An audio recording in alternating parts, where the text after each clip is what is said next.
Alhamdulillahi hamdan 'adada khalqihi wa ridha nafsihi wa zinata 'arsyihi wa midada kalimatihi.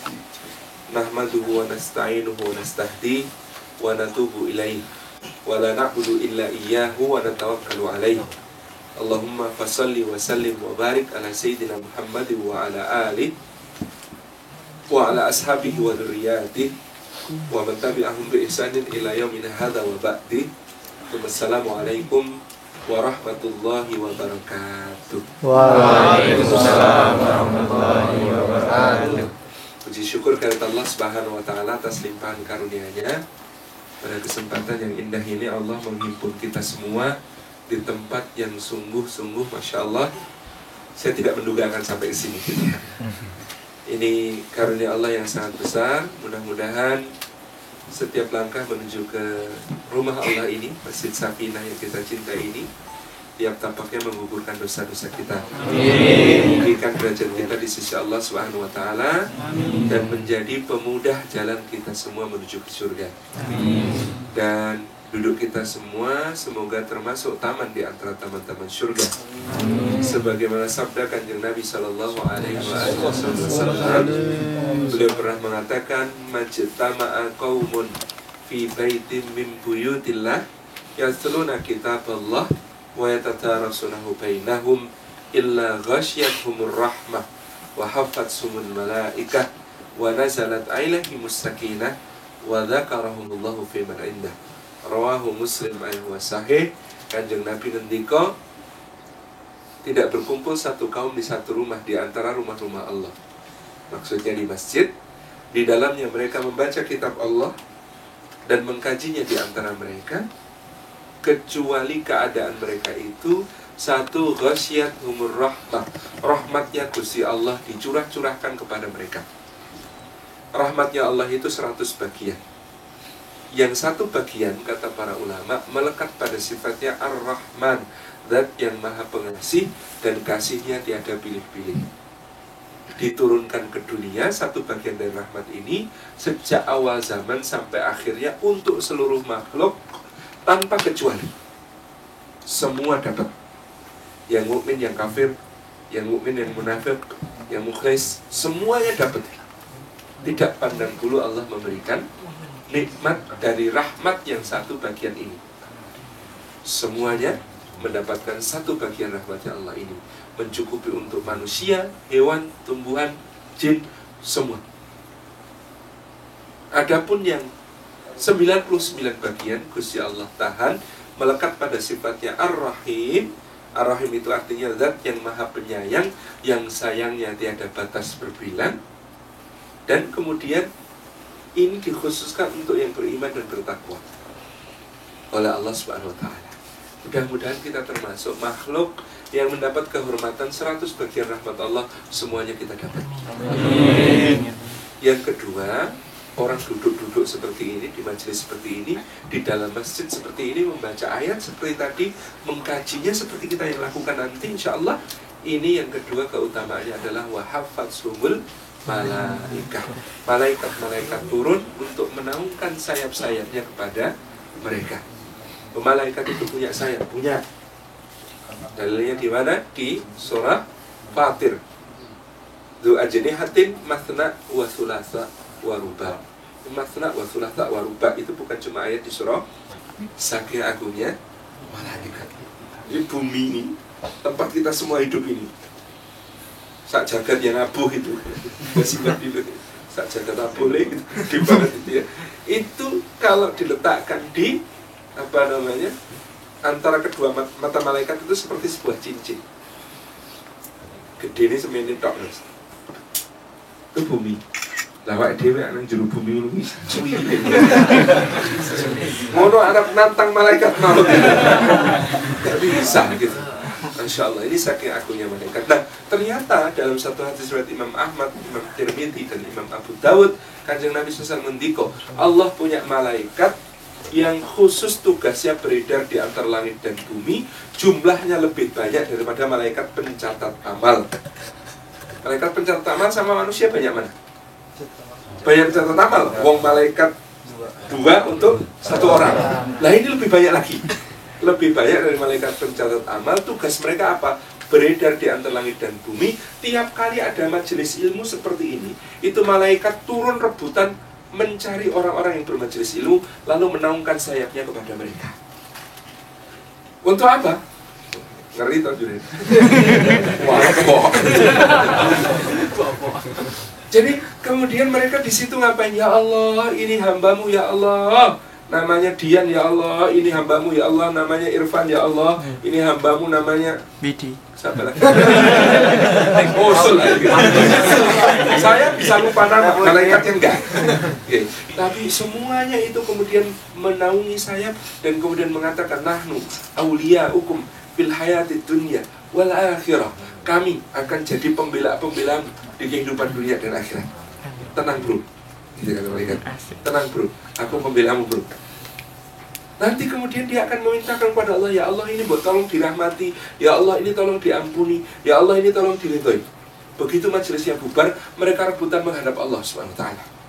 Ya Allah, hambamu ya Allah, namanya si fulan ya Allah, ini tadi hadir di majelismu, membaca kitabmu, mengingat namamu, saling mengingatkan tentang takwa kepadamu. Maka ya Allah, tolong rahmati dia, ampuni dia, ridhoi dia. Nah, malaikat ini tidak akan turun sebelum Allah mengatakan aku ampuni dia, aku rahmati dia, aku ridhoi dia. Masya Allah. Gantian malaikat yang lain lapor gitu ya. Malaikat yang belakangan lapornya malu-malu mas. Ya Allah, lah saya nggak kebagian yang duduk dari awal sampai akhir. Cuma kebagian orang yang duduk sebentar, mampir sejenak, lanjut pergi wong shift malam. Saya kalau apa yang dikatakan Allah Azza wa Jalla, tidak akan rugi orang yang bersama dengan ahli majelis ilmu. Mereka yang cuma duduk sebentar, mampir sejenak, juga dapat rahmatku, ampunanku dan ridhaku. Malaikat yang paling belakangan lapor yang lebih malu-malu. Ya Allah, saya nggak kebagian yang duduk dari awal sampai akhir. Saya juga nggak kebagian yang duduk sebentar, mampir sejenak. Saya cuma kebagian yang lewat, melintas, melirik sekilas, ya Allah. Terus dia ikut lemburan, soalnya selak ngumpul ke biaya kawin, ya Allah. Rasanya gitu ya. Malaikat lapor begitu, kata Allah Subhanahu wa taala, orang-orang yang cuma melirik sekilas, lewat, melintas, tapi meliriknya dengan lirikan yang penuh dengan perhatian. Ya Allah, pengen ikut, ya Allah, tapi target Ramadan itu ngumpul, ya Allah, Syawal ngelamar, ya Allah, gitu. Gimana lagi? Nggak bisa ikut pengajian, tapi hatinya hadir. Orangnya ke pabrik, hatinya hadir ke pengajian. Masya Allah, kata Allah Azza wa Jalla, tidak akan rugi yang cuma lewat, melintas, melirik sekilas. Makanya kalau pengajian itu lirik terus mas. Sesibuk apapun kita, setidak bisa hadir apapun kita, nek bisa kemudian kita ini hadir hatinya dengan cara tadi lirik, yuk kita sebentar kemudian mampir dan lain sebagainya.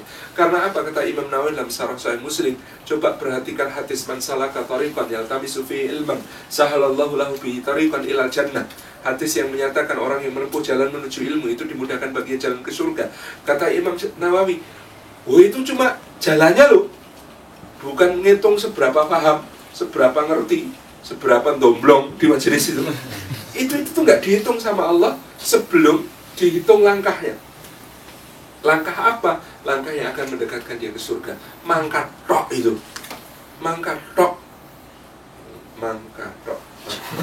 Mangkat itu ya, berangkat saja itu sudah menjadi pemuda jalan ke surga. Apalagi paham, apalagi mengamalkan, keutamaannya lebih tinggi lagi. Ini keutamaannya. Yang ketiga, wa nazalat alaihimus sakinah, dan ketenangan, ketentraman turun kepada ahli majelis yang seperti ini. Kenapa? Ala bidzikrillah tatmainnul qulub. Eleng-eleng dengan mengingat Allah itu hati menjadi tentram. Lah panjenengan di sini mengingat Allah. Kenapa kok mengingat Allah itu jadi tentram? Karena Allah lebih besar daripada semua masalah kita. Karena Allah itu lebih agung dari semua kesulitan kita.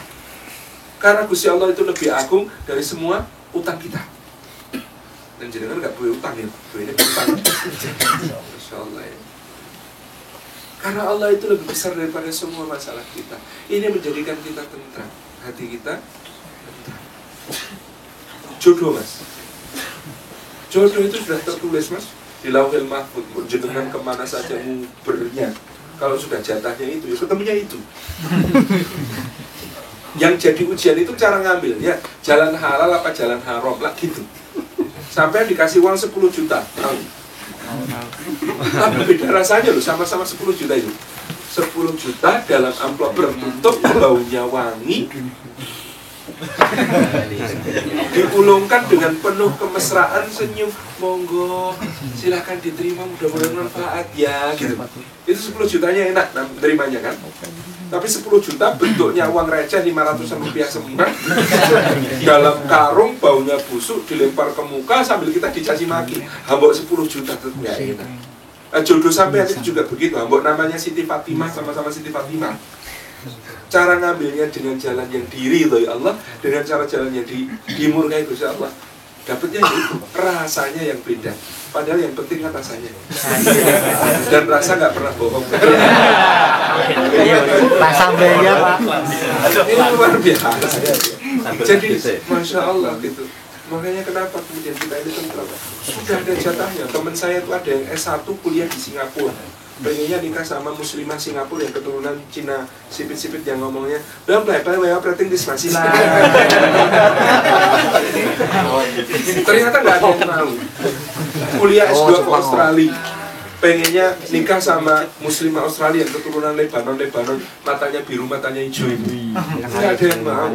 Pindah ke Jerman, kuliah S3 di Jerman, pengennya nikah sama muslimah Jerman yang sedulurnya Mesut Ozil gitu, keturunan Turki gitu kan. Nggak ada yang mau. Pulang ke Indonesia nikah sama tetangga sebelah. Gusti Allah sudah menetapkan begitu gitu ya. Luar biasa, tetangga sebelahnya itu ternyata ya alhamdulillah ya itu campuran gitu ya. Campuran, enggak cuma campuran Lebanon, Turki, Cina gitu ya.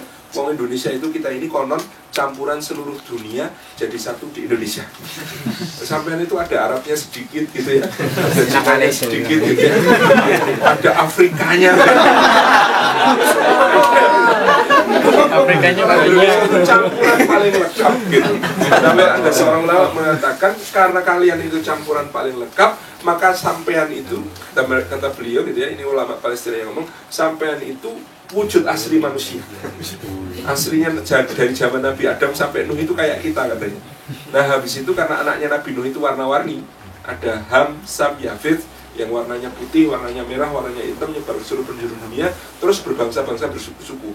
Lah berbangsa-bangsa bersuku-suku itu ngumpul lagi jadi satu jadi orang Indonesia itu. Jadi kita ini kembali ke bentuk asli. Kata beliau begitu. Jadi Masya Allah, wana zalat alaihi wasakinah, tentram Mas. Begini nih, ngumpul-ngumpul ngaos gitu ya, bidzikrillah tatmainnul qulub. Dan yang keempat keutamaannya adalah orang yang senang ngumpul begini ini, bermajelis ilmu seperti ini, wa dzakarahumullahu fi man iddah. Allah Subhanahu wa taala itu menyebut-nyebut mereka dengan bangga pada makhluk-makhluk mulia yang ada di sisinya. Masya Allah. Allah itu menyebut-nyebut kita. Jangan disebut-sebut Pak Lurah di acara kelurahan, nak seneng. Pemuda kebanggaan desa mewakili kita menjadi duta besar desa kita di Jepang, bisa begitu ya, mendapat penghargaan 17 Agustus gitu kan. Misalnya gitu kan, senang kita. Apalagi disebut oleh bupati di acara tingkat kabupaten, apalagi disebut sama presiden di acara kenegaraan gitu kan, itu kan suwenang gitu ya. Apalagi disebut-sebut Gusti Allah, dipamer-pamerkan kepada makhluk-makhluknya yang sangat mulia, dipamerkan sama Jibril, dipamerkan sama Mikael, dipamerkan sama Israfil gitu ya. Hati ya, Israfil jangan diajak malam tahun baruan.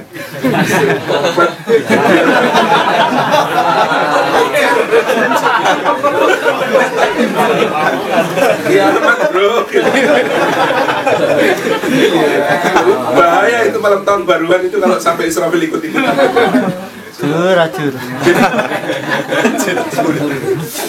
Masya Allah, kita ini dibangga-banggakan Allah di depan makhluk-makhluknya yang mulia. Masya Allah, ngumpul-ngumpul seperti ini. Nah, temanya malam ini untuk serem gitu ya. Kiat hujan, pertahankan iman di tengah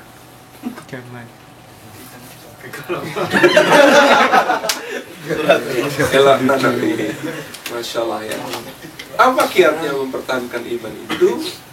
Kita sebenarnya banyak ayat Quran yang berkaitan dengan ini.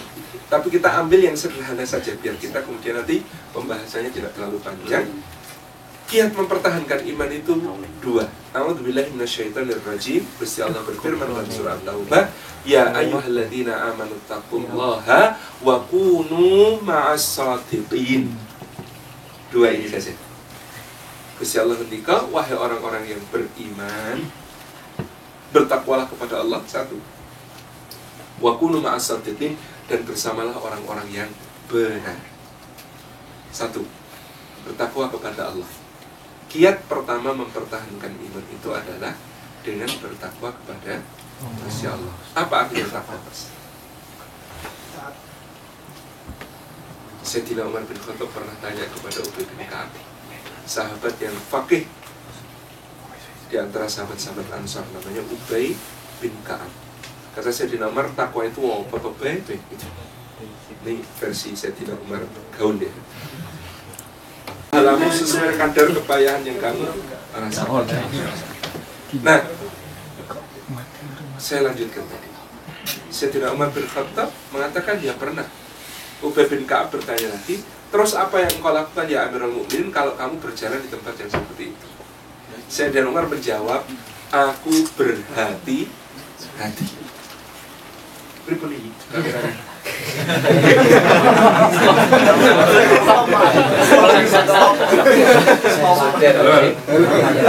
Moshi.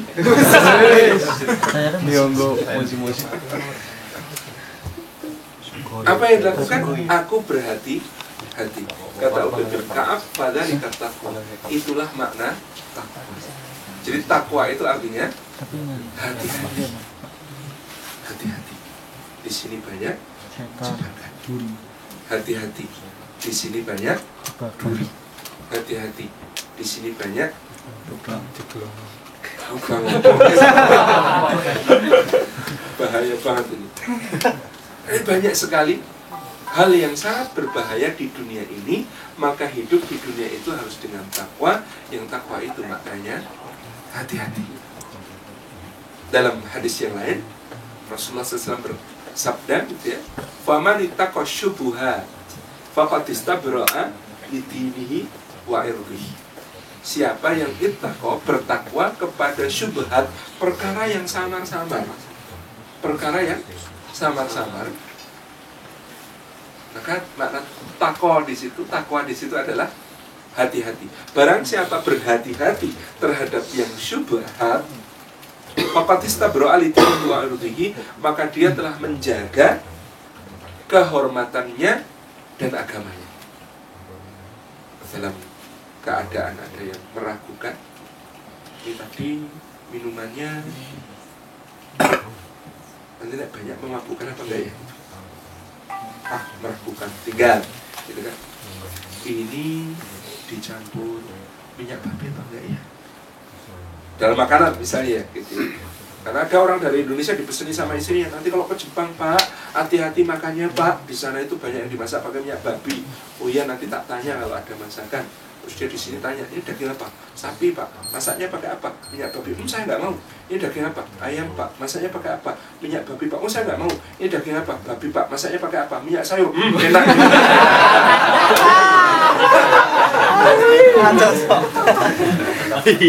Salah tips. Faman ittaqa syubhat, maka yang berhati-hati terhadap yang syubhat ini, yang samar-samar ini, dia telah menjaga kehormatan, menjaga agama. Maka takwa di situ juga maknanya adalah hati-hati. Ini kayak orang menggembala kambing, sudah tahu itu pagar kebunnya tetangga, kok talinya diuluri gitu. Kok talinya diuluri, jelas kambingnya pasti akan kemudian nabrak masuk ke kebun tetangga. Jadi kalau tahu di situ ada batas kebun tetangga, ya samar-samar di perbatasan itu, kok talinya dikencengi saja biar dia tidak kemudian bablas. Gitu. Ini termasuk pemaknaan terhadap takwa. Teknisnya bagaimana? Takwa itu teknisnya bagaimana? Yang pertama, Al-Imam Al-Ghazali rahimahullah ta'ala, kalau pengertian para ulama kan clear ya, takwa itu kalau di khutbah Jumat apa artinya?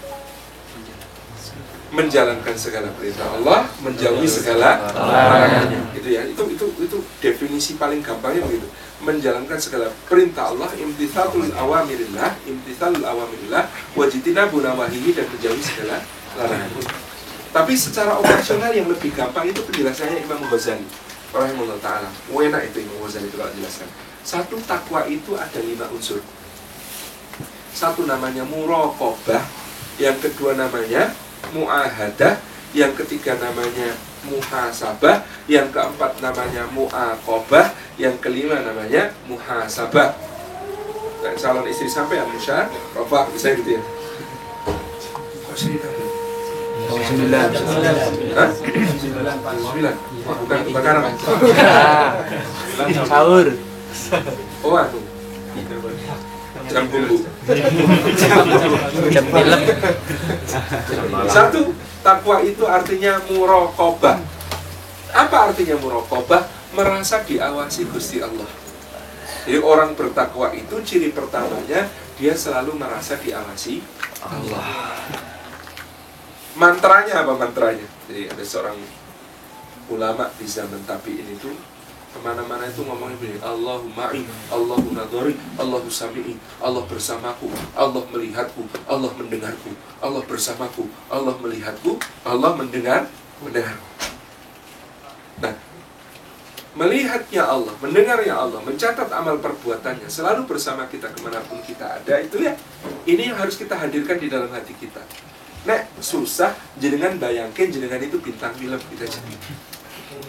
Sampean tuh bintang film loh, meskipun tidak ikut syuting ketika Mas Gagah pergi maupun Duka Si Dalam Cinta. Sampean itu bintang film. Juru kameranya Raqibun Atidun. Raqib Atid, selalu mengawasi, tidak pernah lepas pengawasannya. Kameranya Raqib dan Atid lebih canggih dari karena kameranya Raqib dan Atid itu dinyalakan sejak kita balik, baru dimatikan sesudah kita mati. Nggak kenal habis baterai, nggak kenal penuh memori. Pokoknya rekam terus itu, rekam terus, masya Allah. Dia bank datanya disimpan di sisi Allah. Jadi filenya ada di sana. Nanti katakan di Nabi SAW, filenya akan dibuka di yaum, di hari yang disebut sebagai yaumul hisab. Maka yaumul hisab itu berat. Kata Sayyidina Umar, mayyuhasab faqad yu'adzab. Siapa yang dihisab sebenarnya sudah diadab. Karena beratnya yang dihisab itu. Hisab itu bahasa modernnya audit.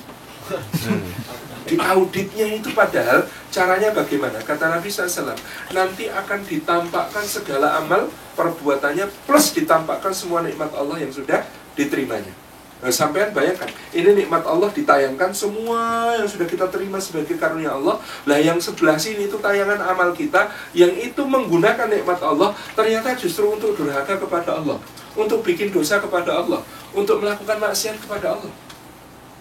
Kan jadi malu. Malu sekali. Kata Nabi SAW, maka hamba akan merasa malu karena dia menggunakan nikmat Allah untuk durhaka kepadanya. Karena malu, dia keluar keringat dingin. Nah pada saat itu, di yaumil hisab itu, orang akan berkeringat dingin, kemocor mas. Ada yang tenggelam dalam keringat dinginnya sendiri. Ada yang keringat dingin itu sampai mata kaki. Ada yang keringat dingin itu menenggelamkannya sampai lutut. Ada yang sampai pinggang. Ada yang sampai pundak. Ada yang gelagabet. Saking banyaknya keringat dingin yang keluar dari diri. Sesuai dengan seberapa memalukan aktingnya. Kalau aktingnya api-api, Masya Allah nggak malu mas. Wih, Masya Allah aku sedang bekerja. Masya Allah aku sedang sholat duhur. Masya Allah aku sedang sholat asar. Masya Allah aku sedang tahajud. Masya Allah aku sedang sholat duha. Masya Allah aku sedang sodaqoh. Masya Allah aku sedang nolong temen. Masya Allah aku sedang. Pokoknya kalau api-api itu nggak malu mas. Tapi kalau misalnya, ya Allah aku sedang apa itu gitu. Karena sekarang ini muraqabah ini begitu penting, karena penjenengan itu pindah dari kesolehan ke kesalahan cuma sekali sentuh gitu. Kita ini pindah dari yang soleh-soleh ke yang salah-salah itu cuma sekali sentuh. Wow. Maka ini penting muraqabah ini, yaitu membayangkan kita jadi bintang film yang akan nonton kita sendiri. di mana ditayangkan di depan Allah, yang itu akan bikin kita malu, gitu ya. Kalau kita malu, nah, sebelum malu di sana, lebih baik malu di sini. Karena negara asal rempah-rempah itu namanya Maluku, bukan Maluku. Hubungannya kita diingatkan untuk malu. Sampai-sampai Nabi ngendika awalu min awalima nazila fin nubuwah, termasuk apa awal yang turun dalam perkara kenabian itu adalah kalimat yang berbunyi dalam tastahi fasna masyita. Kalau kamu sudah tidak malu, silahkan berbuat sesuka. Maka yang dimiliki seorang mukmin adalah malu kepada Gusti Allah. Ini muraqabah, merasa diawasi sama Gusti Allah. Ini takwa. Landasan pertama dari takwa, mempertahankan iman itu punya malu sama Gusti Allah karena Allah selalu mengawasi kita. Yang kedua, namanya mu'ahadah. Mu'ahadah itu harus. Mu'ahadah, ahdun itu artinya janji. Maka makna mu'ahadah itu artinya ngeling-ngeling janji kita kepada Allah. Dalam surah Al-Hajj Allah mengingatkan dulu di alam roh kita pernah berjanji kepada Gusti Allah. Ketika Allah bertanya kepada kita, mengatakan alastu birabbikum, maka kita semua mengatakan bala syahidna. Allah mengatakan, apakah aku ini penciptamu, pemeliharamu, pemberi rizkimu, pengatur segala urusanmu, pemilikmu? Kita mengatakan bala, leres Gusti Allah, betul sekali ya Allah, kami akan jadi saksi atas itu. Begitu kita hidup di dunia, kita harus mengingat kembali janji itu. Kita hidup ini untuk menjadi Abdullah, menjadi hambanya Gusti Allah. Misi hidup kita adalah untuk ibadah, gitu ya. Untuk wa ma khalaqtul jinna wal insa illa liya'budun. Tidak diciptakan jin dan manusia kecuali untuk beribadah kepada Allah Subhanahu wa taala. Maka caranya adalah dengan mengisi hati kita dengan niat-niat baik. Cirinya orang yang menjaga iman, cirinya orang yang bertakwa, itu salah satunya adalah dengan isi hatinya dengan niat baik terus. Jangan berhenti mengisi hati dengan niat baik. Meskipun nggak kesampaian nggak apa-apa. Yang penting isi hati kita niat baik. Kata Imam Ahmad rahimahullah ta'ala, beliau ngendika, innaka latazalu bi khairin ma nawaital khair. Kamu itu dinilai tidak lepas dari kebaikan selama kamu selalu berniat baik. Jadi malaikat itu akan terus mencatat kamu orang baik. Kenapa? Karena isi hatinya niat-niat baik. Ya, ada hadisnya lucu ini di riwayat Imam At-Tabarani dan Imam Al-Baihaqi. Rasulullah sallallahu alaihi wasallam mendika, "Usimat ibadullahi bi arba'ati aqsam." Hamba Allah itu ya intinya ada 4 golongan. 1, abdun atahullahul ilma wal mal. Ada hamba itu yang pertama-tama itu diberi Allah ilmu, diberi Allah harta, diminta untuk panti asuhan nyoh, diminta untuk masjid nyoh, diminta untuk sekolah nyoh, diminta untuk bikin jalan kampung nyoh, dikasih. Semuanya dikasih yang minta sama beliau itu. Sampai-sampai orang pada heran, ini apa sih rahasianya beliau? Masya Allah. Sama anak-anak muda didatangi, bahwa kami diajari. Diajari apa? Diajari biar tidak cinta harta. Gaji Ismail itu ya Allah, apa-apa dilepas, enteng banget rasanya kayaknya. Bahwa kami diajari biar gak cinta harta. Kata beliau, salah alamat, dek. Kok salah alamat gimana tadi? Masih ini rumahnya orang yang cinta banget ya sama hartanya. Loh, gimana tuh Ci? Lah nyatanya bisa berinfaknya ringan begitu. Lah ya itu karena saking cintanya sama harta, dek. Maksudnya gimana? Loh saya itu saking cintanya sama harta, lah saya enggak mau harta saya tinggal di dunia. Mau saya bawa pokoknya. Nah kalau ditinggal di dunia tuh ditaruh di bank gitu ya, dikasihkan anak cucu, disimpen. Nah itu ditinggal di dunia nanti deh. Kalau saya ya nggak mau tinggal di dunia, tak bawa ke akhirat, itu tak titip masjid, titip panti asuhan, titip anak yatim, titip fakir miskin, titip jalan desa, titip mana-mana. Itu tuh titip deh. Loh, bukan ngasih Ji, bukan enak aja ngasih. Loh kok titip itu gimana Ji? Lah nanti di depan Allah mau saya tagih. Ya Allah kemarin titip ke panti asuhan itu sekian. Loh katanya dilipatkan 10 apa 700. Oh itu tuh titip. nanti mau di akhirat mau tagih gitu. Jadi ternyata itu logikanya titip, bukan nasib. Wong kita juga cuma titipannya Gusti Allah toh. Itu titip kata beliau. Ini orang-orang seperti ini bikin kita iri, boleh iri pada orang seperti ini. Karena apa? Kalimat Nabi yang kedua, bayangkan. Hamba model kedua, abdun atallahul ilma walam yu'tihil mal. Ada hamba diberi Allah ilmu tapi nggak diberi harta. Bukan nggak diberi sama sekali, diberi tapi pas-pasan, pas butuh, pas ada.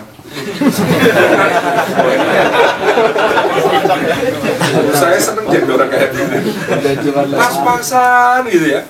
Tapi apa yang kemudian dimasukkan ke dalam hatinya, dicita-citakan dalam hatinya, mudah-mudahan kalau tidak jadi yang pertama, kita minimal jadi yang kedua ini. Allahumma amin.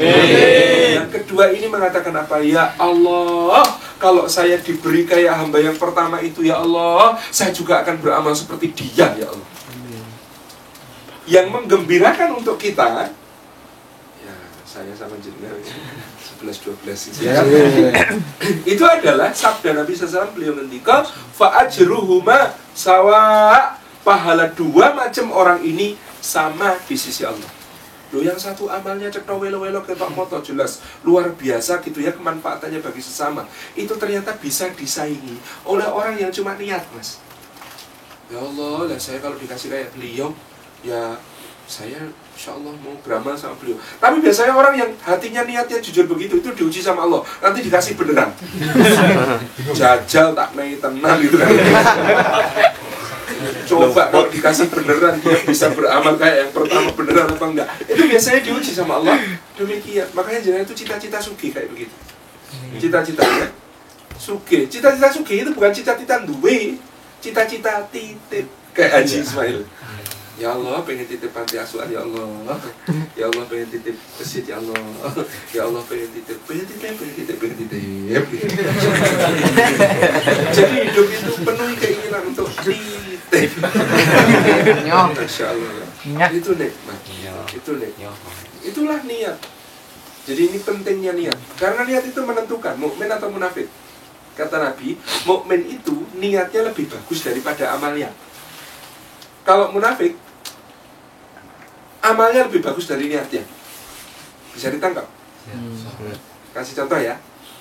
Misalnya jenengan nanti pulang ke Indonesia, di Indonesia kota infak lewat, di dompet ada uang 120.000, 100 ribuan, 20 ribuan, berapa yang masuk? 20.000 ya.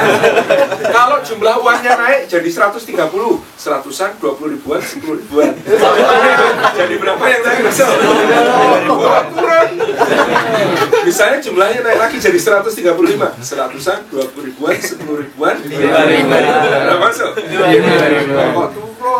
Gini, tak kasih tahu. Ada beramal sama nilainya sangat berbeda di sisi Allah. Orang mukmin kota infaknya lewat. Ya Allah, tadi takmir menjelaskan ini menjelang Ramadan masih perlu bikin tempat wudhu baru karena sudah nggak cukup tempat wudhunya, ya Allah.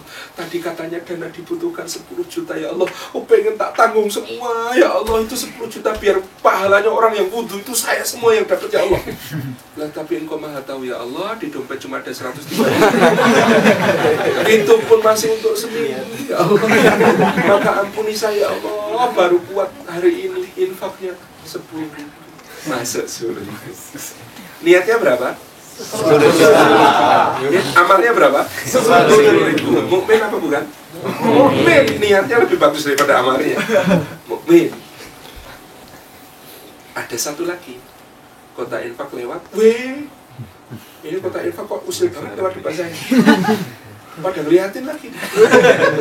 Kalau nggak masukin ya nggak enak. Terus mengeluarkan dompet. Nggak ada yang kecil, paling kecil 10 ribuan. Aduh, eman-eman jani. Tapi keluarin 10 ribunya. Iya ini saya masukin. Amalnya berapa? 10 ribu. Sama toh dengan yang pertama. Niatnya berapa? 0 kudul. Niatnya 0 kudul. Ini bermasalah. Maka jadilah kayak orang pertama. Niatnya 10 miliar, amalnya 10 yen. Wow, gitu luar biasa.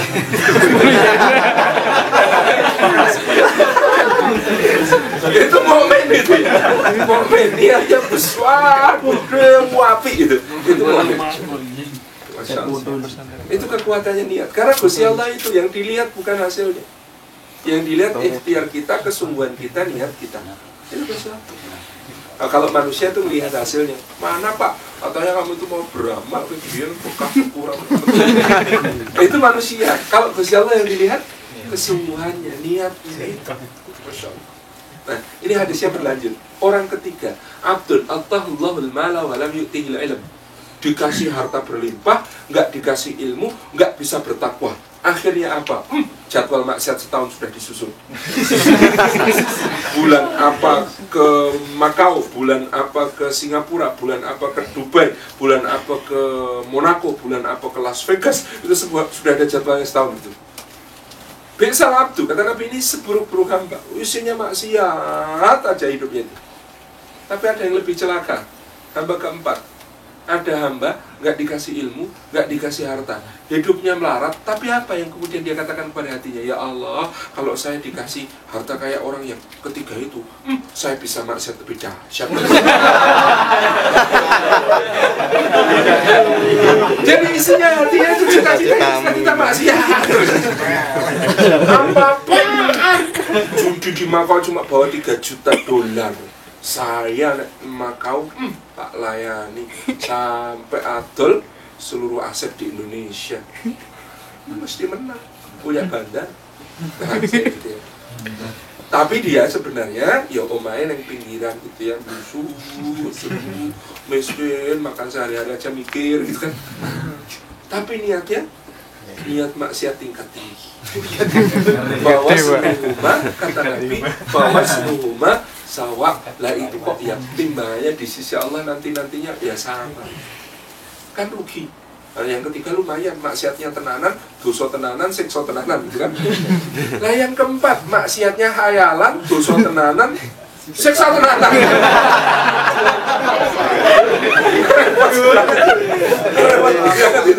Nah, mending jadi yang kedua tadi ya, Masya Allah gitu ya. Amalnya khayalan karena niatnya terus gak kesampaian, tapi diniati terus. Oh, niat haji sampai wafat gak kesampaian, misalnya karena antrinya sekarang berapa puluh tahun misalnya gitu ya. Terus berusaha daftar, duit orang lumpuk-lumpuk gitu ya. Tapi bisa mabrur sebelum haji. Sudah diterima oleh Allah niat hajinya sejak sebelum dia. Contoh begitu. Karena apa? Karena niatnya bersih.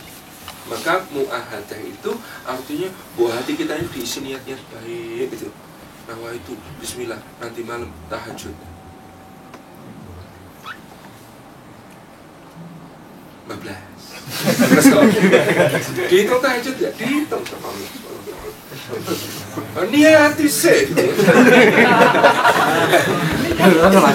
Niati itu juga ada intinya. Niat tenanan yang niat orang tenanan. Bismillah, nawa itu besok saya mau puasa. Berat ya.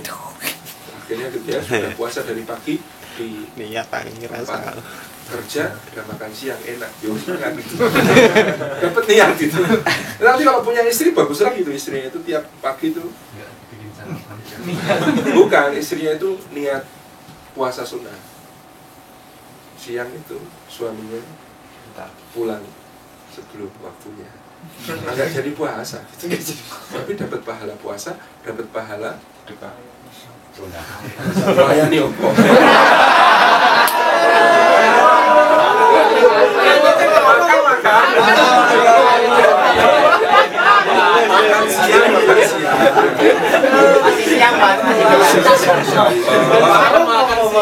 Baru bujang-bujang. bujang kesepian. Masya Allah. Ini jadi yang kedua lagi niatnya niat. Yang ketiga, orang takwa itu senang muhasabah. Hitung-hitung. Hasibu anfusakum qabla an tuhasabu. Kalian itu bagusnya menghisap diri kalian sebelum nanti dihisap sama Allah. Karena menghisap diri di dunia meringankan hisap di akhirat. Bahkan dengan itu banyak saya itu istighfar. Karena Sayyidul Istighfar itu juga memperingat hisab. Sudah hafal ya Sayyidul Istighfar? Allahumma anta rabbi la ilaha illa anta khalaqtani wa ana abduka wa ana ala ahdika wa wa'dika mastata'tu a'udzubika min syarri ma sana'tu abu'u laka bi nikmatika alayya wa abu'u bi dzambi faghfirli fa innahu la yaghfiru dzunuba illa anta. PR seminggu harus hafal. Nanti minta diajari Mas Dian. Itu sama Mas Irfan. Itu memperingat hisab. Kenapa? Karena di situ ada kata-kata abu'u laka bi hisab sudah bubar. Nyeselnya, getunnya nggak habis-habis. Ya Allah, on saya ini ya Allah. Kehilangan sholat asar berjamaah gara-gara kebun. Astagfirullahaladzim, ini juga gimana ya Allah? Ini gimana ya Allah? Akhirnya dia menghadap Sayyidina Rasulullah SAW. Kepada Kanjeng Nabi, dia mengadu, ya Rasulullah, itu kebun saya bikin saya lalai dari sholat asar berjamaah. Keluar sholat jamaah bersama engkau sudah bubar. Celaka saya ini Rasulullah. Saya nggak mau tahu lagi ya Rasulullah. Itu kebun saya nafkahkan, saya infakkan, saya sedekahkan fisabilillah. Terserah untuk apa ya Rasulullah. Kata Nabi SAW, wahai Umar, tahanlah kebunnya, nanti yang kamu sedekahkan hasilnya saja. Gimana? Biar kebun itu tetap produktif di tangan. Sendikodahu, laksanakan. Jadi kan juga begitu. Kalau lalai gitu ya dari ibadah, itu hukum diri. Misalnya belanja di mall di Indonesia gitu ya, bablas. Ya Allah, gara-gara mall ini saya kelewatan sholat duhur, saya sedekahkan mallnya. Nah, siapa tahu sudah beli dulu. Itu menghukum diri. Misalnya kita melakukan, ya Allah saya janji hari ini untuk tidak melakukan dosa ini. Ternyata saya melanggar ya Allah. Maka ya Allah, ini saya menghukum diri saya dengan cara, ya Allah, saya akan ngosek isinya teman-teman saya untuk seminggu ke depan 3 kamar gitu. Ini namanya mu'aqabah. Dulu para ulama suka mu'aqabah. Jadi kalau merasa bersalah, hukum diri sendiri dulu agar kelak hukuman di sisi Allah ringan. Yang kelima, langkah takwa itu namanya mujahadah. Apa itu mujahadah? Berjuang. Untuk apa? Mempertahankan istiqomah dalam amal-amal saleh. Meskipun sedikit, meskipun kecil. Karena ahabbul a'mali ilallahi adwamuhu wa in qalla. Amal yang paling dicintai Gusti Allah itu yang paling dawam. Paling dawam itu apa? Terus menerus tanpa henti, dirutinkan, jadi kebiasaan, dilestarikan. Dawam wa in qalla, meskipun sedikit, meskipun kecil. Maka panjenengan misalnya infak 1 miliar langsung bruk gitu. Terus pray infak seumur hidup.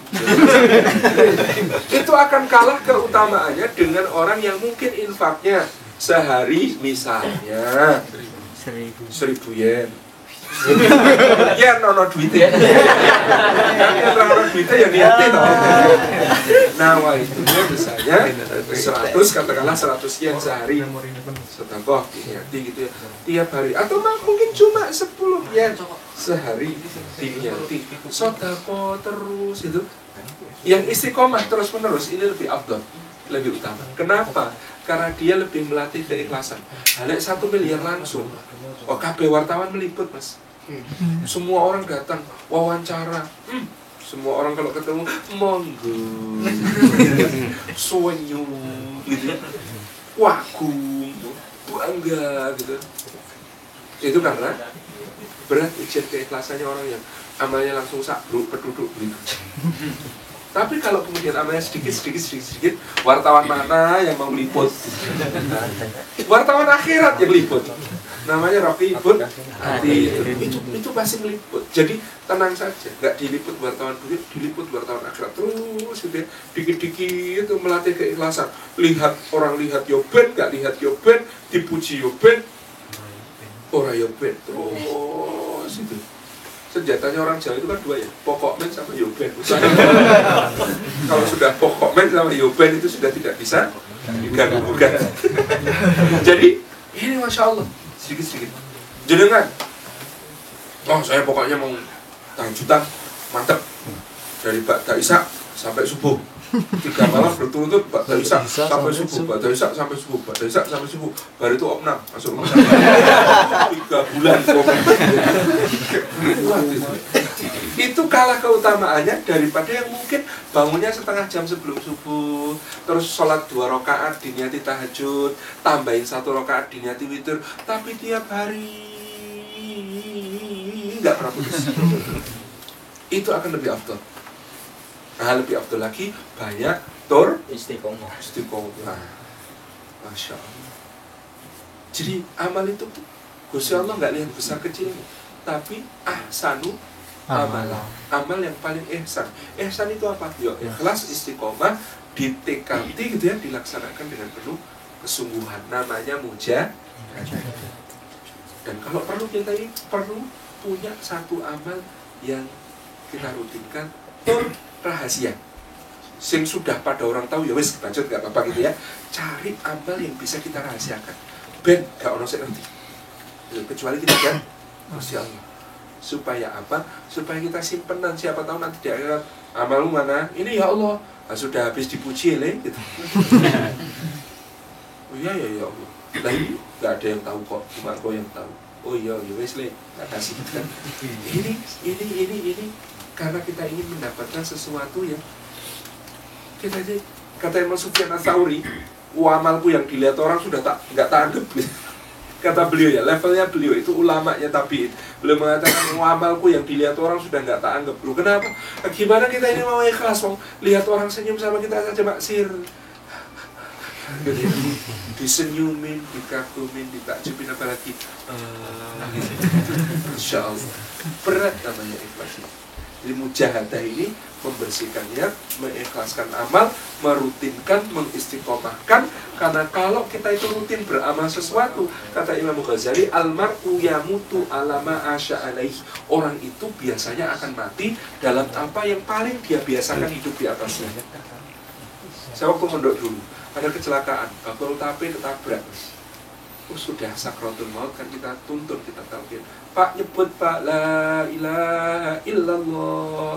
Jawab beliau tape. Jualan tape monggo, tapi jangan sampai tapenya masuk ke hati. Kalau tapenya masuk ke hati ngalah ke Gusti Allah, ketika sakratul maut yang keluar tape.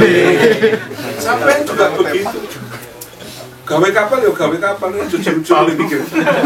Jangan-jangan kalau sakratul maut yang keluar la ilaha illallah kapal. Kan repot. Apalagi kalau yang mengisi hatinya bukan Gusti Allah. La ilaha illallah dituntun sukim. Hatinya isinya sukim terus. Makan sukim, minum sukim, tidur sukim, mandi sukim. Aduh, astagfirullahaladzim. Semuanya sukim. Ini bahaya. Hah? Siapa? Siapa yang kelas 6. harus tahu sabab nuzulnya. Rumah Irfan.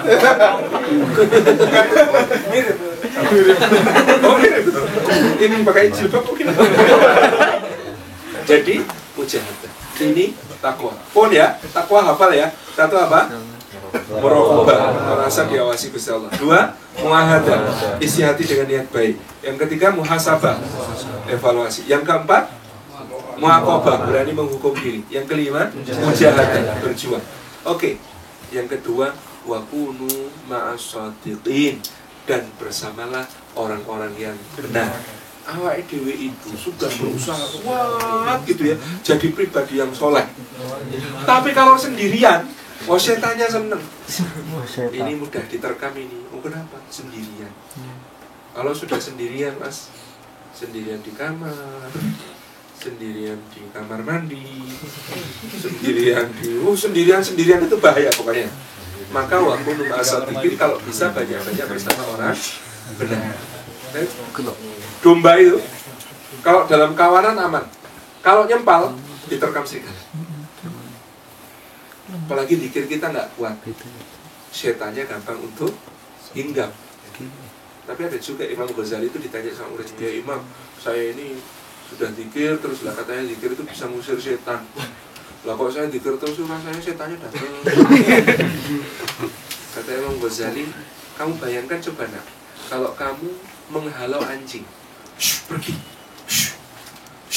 tapi di dekatmu kamu nyanding ada jeroan, ada tulang, ada ati, rempelo gitu.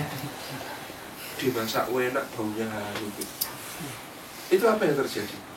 Ya anjingnya datang terus ya ini. Lainnya. Kamu dikir itu kayak musa anjing. Tapi kamu menyediakan makanan kesukaan setan di hatimu.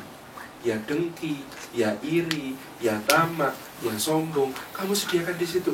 Yo, setannya datang terus. Jangan-jangan selama ini bukan setan yang godain kamu. Kamu yang godain. Dengan menyediakan makanan di dalam hati kita itu yang godain setan.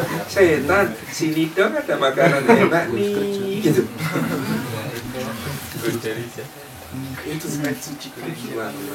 Nah, waktu ma'asadikin bersamalah orang yang benar. Kenapa? Karena orang benar menjaga kita supaya benar. Dan memang bersama orang benar itu perlu sabar. Bahwa orang benar itu lebih nyebelin dari orang tidak benar ya. Kalau orang tidak benar, lihat kita bermaksiat, didukung mas. Nah perlu tak duitnya diutangi. Kurang ya. Itu orang tidak kembali ke sisi Allah.